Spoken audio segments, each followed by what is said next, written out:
Hey Frost, I'm Kaitlyn. And I'm Kynedy. We're best friends and hosts of Rowan University's newest podcast where we highlight different ways to get involved with the 200 plus student clubs on campus. This is ClubChat. Today for the 6th episode, we have the privilege of sitting down with the Vice President of the Men of Color Alliance, Molique Wright. Molique is a senior here at Rowan University, and he is a psychology major with a minor in sociology and human resource management. This is Molique Wright. Welcome to ClubChat. Thank you for joining us. Can you please tell us about yourself? Yeah, thank you guys for having me. My name is Molique Wright. Aside from being the Vice President of the Men of Color Alliance, I'm also the President of the Black Student Union. I'm a residential assistant on campus. And I also serve as a success coach for Rowan University Academic Support Programs Department. So, pretty involved. Okay. Yeah. All right, so can you please tell us more about the Men of Color Alliance and this overall mission? Yeah, so overall, the mission of the Men of Color Alliance is to progress and help men of color on campus to graduate. That's really what our main premise and overarching goal is for our organization. You know, we help guys come together, have an environment to express themselves and be themselves, which can be very difficult at a predominantly white institution. So we try to give them the spaces to feel comfortable, you know, while overall trying to help each other to graduate in hopefully 4 years or however long it takes. Nice. Mm-hmm. Can you please share what inspired you to get involved with the Men of Color Alliance? Well, to be honest, when I came into Rowan like 3 to 4 years ago, there's a guy who was involved in MOCA, and he was the president. And that guy, he helped me with things such as my resume and helped me to really get acclimated on campus. And when I finally got here to Rowan, it was kind of hard meeting people that weren't in the program. And he helped to get me connected. He showed me some of the MOCA guys that were here on campus. We were able to study together, work together. We went to the gym. We played basketball. And they showed me that community, which I was really looking for over 100 miles away from my house. So seeing that showed me that I wanted to be a part of something like that. And next thing you know, I was the secretary, and here I am as the vice president a semester later. So, yeah. Nice. Cool. Okay. All right, so as the vice president, what does your role entail of, and what are your main responsibilities for Men of Color Alliance? Overall, as the vice president of the Men of Color Alliance, I'm really not only helping to set up meetings, facilitate meetings, but I'm also attending some of those administrative task meetings outside of our general body and e-board. A lot of the events that you see that are kind of coming out to the public, I'm helping to plan them with the president as well as various members on our e-board, and then figuring out how we're utilizing the money that the Men of Color Alliance has for our organization. So really just a lot of the logistical stuff. And most of the times I'll be talking during presentations, during events, and really spearheading and leading a lot of those events, if not behind the scenes, fully in front where everyone can see. Nice. And can you share any success stories or accomplishments that MOCA has achieved under your leadership? Well, during my time in the Men of Color Alliance, I'd like to say that all of the members that we've had, since I've been a part have graduated. So that's been, a huge accomplishment. Some guys have went on to become members of other fraternities and other organizations on campus. Some even went on to pursue, pursuits in Student Government Association. So what I've been able to see during my tenure so far in the Men of Color Alliance is really just the growth, in the community. Because when I first came to Rowan, the Men of Color Alliance was like 8 members. 8 members, a small group of guys, but it was a really strong-knit community. And now we have over 30-plus members.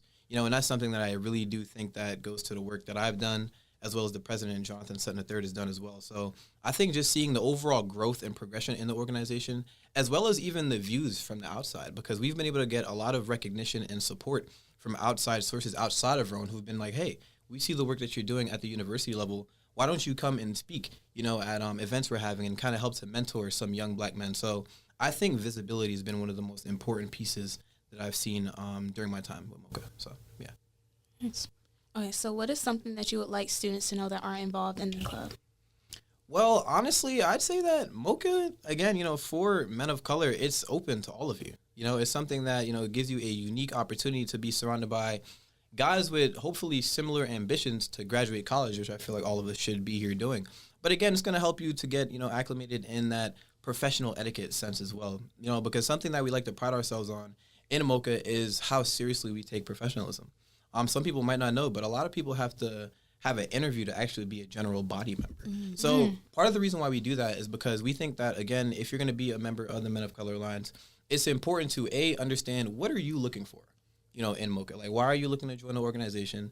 And then we use those insights to help to support, those members and help to, get them to wherever they want to be. So, yeah, everyone's trying to graduate, but what are you trying to do in between that? Are you looking for leadership opportunities? Are you looking for internships?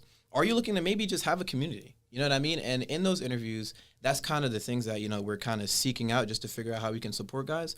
Well, we also have a requirement for kind of professional etiquette, business attire, and we also have resumes as well.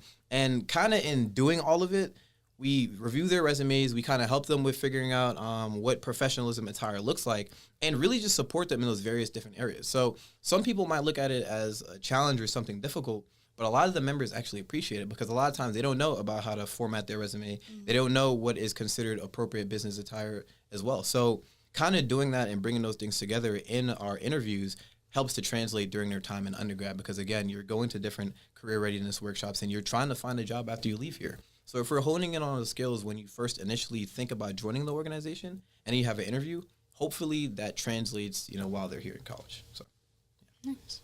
That was a good answer. Mm-hmm. Aside from being a part of or a member of MOCA, are you involved in any other clubs or organizations on campus? And what do you like to do for fun? Well, aside from being the vice president of the Men of Color Alliance, I'm also the president of the Black Student Union. I've been involved with that club since I was a freshman. I started as a presidential intern, and now I'm the president, in my senior year. So that's something that, I'm really proud of, really glad that I've been able to join that organization. Aside from that, I'm also, like I said, a residential assistant on campus. So I'm in the townhouses, I'm overseeing various different students, doing one-on-ones, setting up programs and making sure that, again, they're being seen and their needs are being met, kind of on the residential learning side of things. And I'm also connected in the academic side of things as a success coach. And I also serve as an ambassador for Rowan University's Academic Support Programs Department. So I'm helping with some of those videos and presentations, that we're doing, trying to get visibility to the department so students understand some of the services that are offered here at the university to help them. So I have my hand in like a little bit of everything going on campus, social, academically, and residentially. So it's been a very fruitful opportunity and journey. And some things I like to do for fun, I like to work out, play basketball, watch basketball, and anime. I really like anime. So, yeah. Nice. As you prepare to graduate this upcoming fall, what would you say is your favorite memory from being a part of Men of Color Alliance? Honestly, one of my most favorite memories that I've had, since being a part of the Men of Color Alliance would be when one of our members shared how impactful his time in MOCA really was for him, as an undergraduate student. As we realized there's a lot of different struggles and difficulties that we might find as students. And he shared with us, very personal. He was like, hey, guys, like, you guys may not know this, but you guys are the reason why I'm still here at Rowan University. If it wasn't for the support that, I got from you guys, and if it wasn't for that genuine connection and that shoulder to lean on when everyone else, was against me, this individual, I wouldn't be here. And that was something that, to me at the time, it was extremely impactful, because it showed that aside from that pursuit of trying to make sure everyone is graduating, we're also really honing in on that sense of community.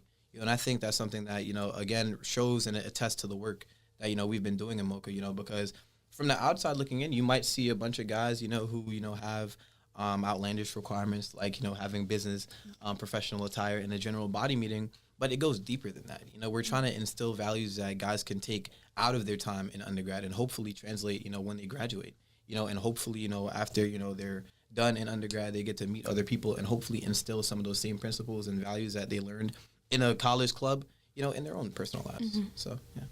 That's good. Okay, so now for some fun. Since you mentioned that you are an avid basketball player and you also like anime, we have a This or That Molique edition. Okay. Mm-hmm. And we're going to ask you some questions, a series of questions, and just pick which option you like the most. Sounds good. So it's a basketball one. Okay. 3-pointer or 2-pointer? Well, honestly, I like to consider myself a 3-point shooter, so, I'm going to go for a 3-pointer. Okay. You make all the shots? I make most shots. I make most shots that I shoot up. Okay, positive percentage. You put him on the spot. Okay, this one is an anime one. So Bleach or Naruto? So this is kind of unpopular, but I'm honestly going to go with Bleach. Some people would say that Naruto is kind of very similar to Bleach, and some would say Naruto is way better than Bleach. But I like Bleach. Ichigo is a really good character, and I just think that he is very similar to myself. I'm like a lone wolf, and so is he. So, yeah. Okay, lone wolf. So, do you like pickup ball or organized ball? Honestly, nothing is really better than pickup basketball. I mean, honestly, being in Patterson and kind of navigating America when I first came here in 2011. It was hard trying to make friends and, get acclimated with the community until I started playing basketball. And playing pickup basketball, I left with, bruises and different things like that. But I also left with the community, and like it was still guys that, again, they had nothing to do but hoop, and I think just those genuine connections that you have in a pickup basketball game, yeah, there's guys ready to crash out, but there's also winners in the end of every game. I think that that's undefeated, and you don't always get that with referees and organizers. Yeah. So, Yeah. All right, this is another basketball one, and it's 3 of them. Okay. So 1v1, 3v3, or 5-on-5.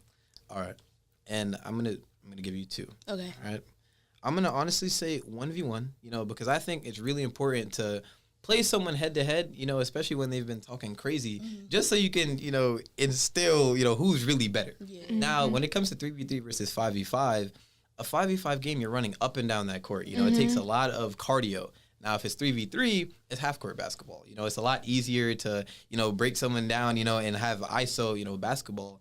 And it's better for my cardio, So I like 3v3 a lot more than 5v5, for sure. Okay. This is an anime one. Jujutsu Kaisen or One Punch Man? There's Okay. one right answer. Oh. Okay, so look, I'm going to say Jujutsu Kaisen. Yes. And the reason for that, One Punch Man is phenomenal, but some would say that the show gets a little bit boring because he can beat anybody with one punch. But Jujutsu Kaisen, it has layers. It's a lot of layers, and I don't want to spoil it, for anybody, but it gets really good, and there's this guy in there named Gojo, and he's just The OP, GOAT. and that's all The I got to GOAT. say on that. A lot of people say that Jujutsu Kaisen and My Hero are like similar. I said that because some of the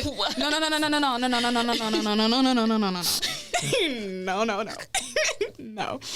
Because all right, look at the villain in Jujutsu Kaisen. Look at the villain in My Hero. Like you guys, Look, you gonna sit here and tell me? Here's what I'm gonna say: the similarities are there, 100% they're there, and I watched My Hero. However, I just couldn't get past the Deku. Why you have to be such a sussy bucket? Like that's just weird. That's the thing. In My Hero Academia, it was like this big meme that they used to post, and I honestly think that Jujutsu Kaisen is just miles and years ahead. Yeah, of I My do think Hero. it's better than My Hero, and I finished watching all of My Hero, but Yeah, no, I like there it. are like little. I feel like it's similarities. deeper. Yeah. You know what? You're right. I think so too, for sure. Oh, is that my turn? Yeah. Okay. Got so wrapped up into it. All right, so next we have a crossover or spin move. A crossover or spin move, man. I'm not gonna lie. I'm gonna honestly have to go with a spin move because I like to play like really physical basketball. When I say that, like I'm in the post, I'm backing somebody down, and a lot of times if I can catch him with like a fast break and a spin, it's like I'm spinning off and I'm finishing with the left. A lot of people don't expect that, but a crossover very easy to defend. So yeah, I'm going with a spin move every time. I don't like understand that's none of that. Real showy, like, ooh, like, Yeah. just some fancy stuff. Yeah, no, for sure. Do you like playmaking or scoring? So again, I think the basketball court, it translates a lot of different things in life, and I like to consider myself a leader. So I think playmaking is really where I find the best time. Because I'm able to set my teammates up for success. We can talk about the game plan and how we want to execute and make sure that we win at the end of the day. And just being a basketball mind and being an avid student of the game, I like playmaking a lot more. But I'm not a point guard though. That's the one thing. It's like I play more of like a power forward type, stretch, big type of playmaking. But even then, I'm not a point guard though. But I still like playmaking.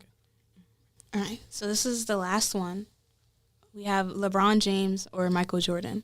And that's an easy question, and anytime I feel like that's very controversial. That's a very easy question to anybody who knows ball. And what I'm going to say is LeBron James every single day of the week. And it's simple, as a student of the game, LeBron has mastered almost every single aspect of the game. And what I'm going to say is, look, we don't really want to talk about rings because we know that LeBron is the GOAT. Not only has he been able to have a unique accomplishment by playing with his son on the same team. I'm just saying. Did he get moved to, like, the G I was League? say, is he good? He's better than the average basketball player. But I'll then say he that get right now. he got moved to like a G League. I think that's like under the NBA. That's besides the point. The point is LeBron James, he's good in defense, good in offense. He's good at virtually every single aspect of the game. And I just think that there hasn't been someone as complete as he is. And I honestly think that Michael Jordan I'm not gonna say he's a scrub. But what I am gonna say is that LeBron. He's gonna see that. What I am saying is that LeBron James is the GOAT, undisputed, and there's no conversation. Oh shoot! Okay. Like, I mean, I could see that because I feel like Michael Jordan had like different opponents back then too, and like everybody back in the day. We're done with the '90s, all right. That's what I'm saying. Everybody getting better and better, so it's like the opponents is better. Yes. So they're beating all of them. Mm-hmm. I mean, and this might be a controversial take, but I'm just saying, like, Michael Jordan, didn't have to go against, people like LeBron. I'm saying if you put Michael Jordan versus LeBron 1v1, or if you even put Michael Jordan against KD, Kevin Durant, like, he's just not going against that level of competition. And I still think that the game is elevated in so many different ways. And LeBron is a master at all those different levels. He's a 3-level scorer. You know what I'm saying? He can shoot it from the mid, he can shoot it from deep, and he can also finish in the paint. Michael Jordan didn't really have that good of a 3-point shot. He's gonna get canceled. But I'm just Somebody saying, gonna see LeBron's this. the GOAT. LeBron's the GOAT, and that's really the end of that conversation. And I'm ready to. Somebody gonna go ham in the comments. What about Steph Curry? Yeah, that's what I was thinking too. Cause like I seen like little clips of him. Like he's good. Okay, and he's a unique player as well. And some would say that he wouldn't amount to any of the success that he's had without Kevin Durant. However, I wouldn't say that though. I wouldn't say that. All I'm saying is that Stephen Curry is one of the greatest shooters. No, the greatest shooter the game of basketball has ever seen. However, when it comes to LeBron versus Curry, I'm picking my GOAT, LeBron James. I don't know. I just seem like. I don't know. Wait, so who's your favorite basketball team? Okay, so this is a multi-layered answer. So my favorite basketball team at the moment is the Los Angeles Clippers, and there's a reason for that. I don't even my favorite player okay. was a once GOAT that goes by the name of Kawhi Leonard. All right, and there was a time when Kawhi Leonard was locking LeBron James up, and Kawhi Leonard, he has a few Defensive Player of the Year awards. He was top 3 in MVP voting at one point. And he has rings and Finals MVPs and All-Star Game MVPs. I'm just naming a little bit of his resume right now. But the point is, before the load management era came in, because my GOAT, Kawhi Leonard, was injured by a guy by the name of Zaza Pachulia, his career changed after that. But right now, I'm a Clippers fan because Kawhi still plays for the Clippers. So if Kawhi were to go to the Lakers, that would be a beautiful, beautiful thing because he'd play with the greatest basketball player of all time, LeBron James. Nice. Okay, well, do you have any final thoughts before we let you go? Yeah, I mean, honestly, my final thoughts is just for, general students. I think that if you're not involved on clubs or you don't know where to look or where to go, look on ProfLink. You know what I mean? There's always something going on every single day of the week. The Men of Color Alliance, we do our study nights on Mondays in Discovery Hall. You can find us on Rowan MOCA. And you can just come. If you're looking for a calm space to study, we'll have some snacks, calm vibes. Again, that is an environment, for you that is conducive to your learning. And then when midterms come around, make sure that you're there as well. So, yeah. All right. Thank you all so much for joining us for this episode of Club Chat. We can't wait to meet other clubs on campus. If you're interested, look at the show notes or check out our Instagram link in our bio. See you guys next time.